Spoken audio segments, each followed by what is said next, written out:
kemerdekaan. Kita itu sering diusik pertanyaan. Benarkah kita sudah merdeka? Ya, secara de facto memang negara kita sudah merdeka. Tapi apakah sebagai warga negara sudah benar-benar merdeka? Itu tergantung siapa yang ditanya. Kalau yang ditanya anak-anak SD, anak SMP, mungkin jawabannya akan bilang begini. Iya om, kita pernah merdeka.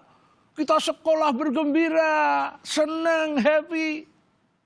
Tapi kemarin kemerdekaan kami nyaris dirampas.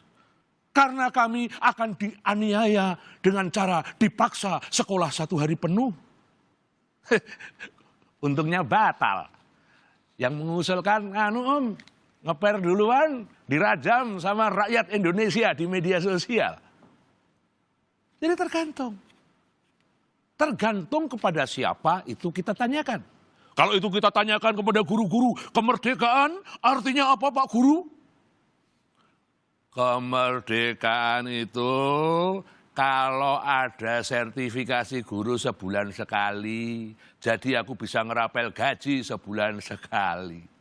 Itu kalau guru. Lain lagi kalau misalnya itu kita tanyakan kepada Pak Polisi. Nah, tergantung polisi yang mana. Polisi yang putih atau polisi yang hitam. Kalau polisi yang putih kita tanya, Pak Polisi, putih, apa makna kemerdekaan? Siap. Kemerdekaan bagi saya adalah jika saya diberi kesempatan seluas-luasnya membaktikan diri bagi bangsa dan negara, menyelenggarakan ketertiban umum, tidak sangar, tapi dicintai oleh rakyat dan tidak pernah dimusuhi rakyat. Itu kalau polisi putih. Polisi hitam lain lagi. Pak Polisi yang hitam, apa makna kemerdekaan bagimu? Kemerdekaan bagi saya, jika aku bisa menumpuk-numpuk harta, celenganku semakin gendut seperti celeng beneran, dan aku aman sentosa membackingi bandar narkoba. Itu kalau polisi hitam. Lain, kalau misalnya yang sederhana Anda sekalian, para pejalan kaki, ditanya apa arti kemerdekaan? Jawabannya sederhana saja, yaitu bagaimana saya bisa berlenggang di trotoar tanpa ancaman ditubruk sepeda motor yang ganas ingin menerkam karena menyerobot hak pejalan kaki. Lain lagi kalau misalnya yang kita tanya aktivis sosial, pejuang HAM. Mungkin kemerdekaan bagi kawan-kawan aktivis adalah ketika daya kritis mereka dalam mengoreksi aneka kebijakan justru menjadi inspirasi dan pintu pembuka bagi para pemimpin untuk meneliti dan mencermati adanya kejahatan yang tersembunyi di negeri ini. Jadi, makna kemerdekaan itu macam-macam. Bagi mereka yang disebut warga negara merdeka adalah warga negara yang bebas memilih nasibnya sendiri. Bukan bebas memilih apa paspornya. Karena soal warga negara ini tidak hanya diukur apa paspornya. Kecuali kalau memang sampean pengen jadi menteri 20 hari aja. Banyak yang mengatakan setelah sekian lama merdeka, kita justru makin tidak mampu mengidentifikasi apa sesungguhnya persoalan bangsa ini. Nah ini, kalau ditelusuri secara semantik, akar masalahnya ternyata ada dalam teks proklamasi kita. Nah coba simak ya, bunyi proklamasi.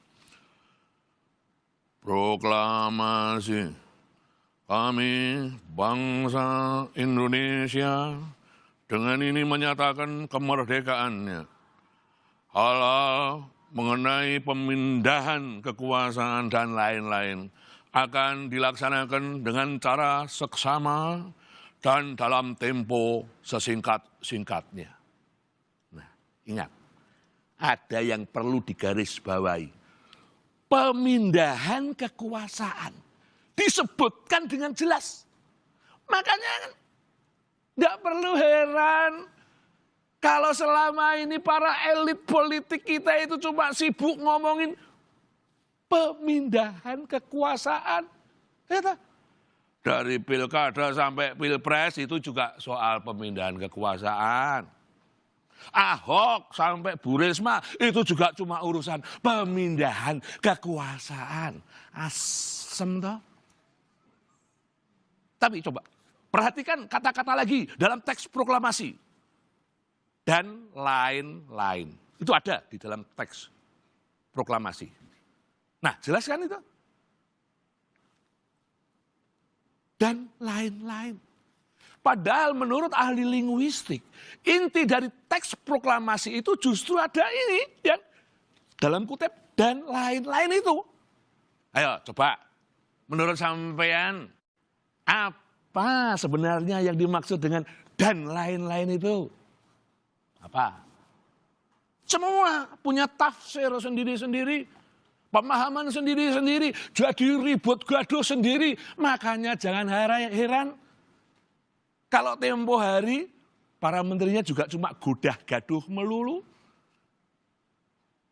Saya curiga, jangan-jangan dan lain-lain itu adalah pekerjaan rumah yang sengaja diberikan oleh para pendiri bangsa ini. Setidaknya supaya kita memikirkan apa ya yang dimaksud dengan yang lain-lain itu.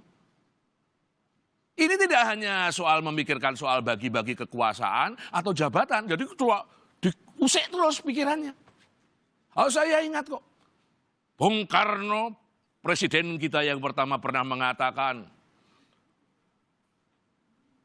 kemerdekaan adalah jembatan emas, saudara-saudara. Saya kira Bung Karno sudah memperhitungkan ungkapan itu dengan baik dan visioner.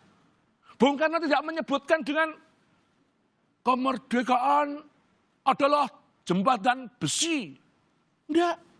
Soalnya Bung Karno visioner, khawatir kalau disebutnya jembatan besi, wah, nanti ada loh salah satu etnik dari negeri ini yang ngiler begitu mendengar besi, oh siap dijarah rongsoannya. Jadi bukanlah ini soal pergantian kekuasaan. Hari ini kita memaknai kemerdekaan dengan mencoba bertanya, bagaimana kemerdekaan itu mampu menghantar seluruh rakyat Indonesia ini menuju kehidupan yang sejahtera.